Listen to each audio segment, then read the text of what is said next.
Hey y'all, how y'all doing today? KYH Prod here. I'm here to talk about the new song "Magic" by Avenged Sevenfold. It's not really too new now. Been out for I think at least a week or two now.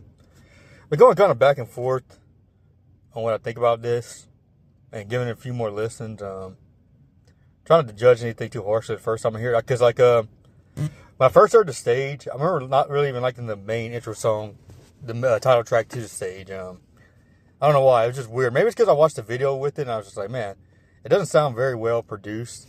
And it's kind of like a cheaper version of City of Evil, like a track off of City of Evil. And I think I was maybe just being too harsh on it. And now looking back, I really love the stage. The stage is probably my favorite album, maybe of all time. It might be the best Avenged Sevenfold album. That or Self-Titled. Those are probably my two favorite Avenged Sevenfold albums. But anyway, yeah, I've just been listening to this and kind of getting the feel of it more, and kind of want to make a final verdict on what I kind of think the song is about, like in lyrics, and discuss it a little bit, and kind of what I'm thinking about it after all these listens. So yeah, I've been listening to it for a little bit. Probably listened to it like once or twice a day now. I just listened to it before I started this video, and I wrote down a few things I heard in it and what I kind of thought about it. So yeah, let's talk about it. So the first thing I said, but it doesn't really have an intro. What I mean by that is, like, Avenged, when they make a song, it's like they make these really long songs a lot, and there's always like a kind of cool little intro. Not all the time, but most of the songs have like a little intro to get into it, and like a lot of times a good little ending to get out of it. I think it's kind of like their structure they've gone with for years. I've noticed that it hasn't, like the last album, Life Is But a Dream. Some songs really didn't have that, but a lot of them do. Like this song really didn't have that. They just go straight into the chuka chuka chuka chuka chuka chuka. So like Beast in the Harlot, they have that intro, dun dun dun dun dun, dun, the drums. That's an intro. Save Me has the chuka chuka chuka chuka, and a lot of songs have these intros, but this one doesn't really have that. So I think it's like Matt said, like they're gonna try and be different and do shit they're interested in. I think he just like, he might be tired just like the way Avenged just wrote songs. I mean, they've been writing songs going on 25 plus years now, and try something different.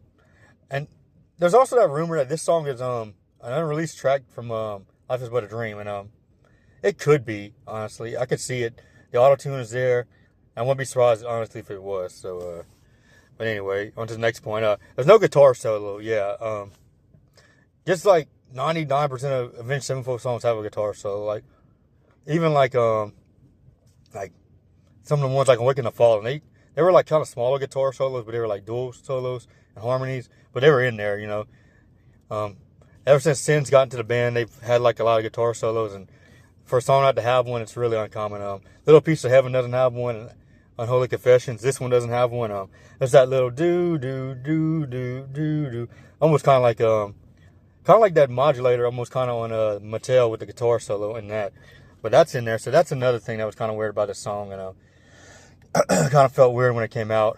So then we got I put the auto-tune, the voice modulator. I kind of like it, actually. I know people are gonna hate anything that comes now with auto-tune. Matt said, like, back in the day, they try to like stay away from the auto-tune as much as they can to like sound and replicate the sound better live. I mean, there's some songs they've used it, like Lost, they've used it in a Critical Acclaim a little bit. It's Almost Easy. Obviously on the recent album, Easier, but this one they used it a little bit more, and like it's kind of like in like electronic techno sense. I'm gonna get to another point I'm about to talk about later. Is that it sounds very much like the Voids, and the Voids, if y'all don't know who they are, they're Julian Casablancas' side band. He's the lead singer for the Strokes, and he's done like 3 albums. And I don't know if they're ever going to release another album for the Strokes, but he just released one recently. But if you know anything about them, they have a good amount of guitar work, and they use voice modulators all the time.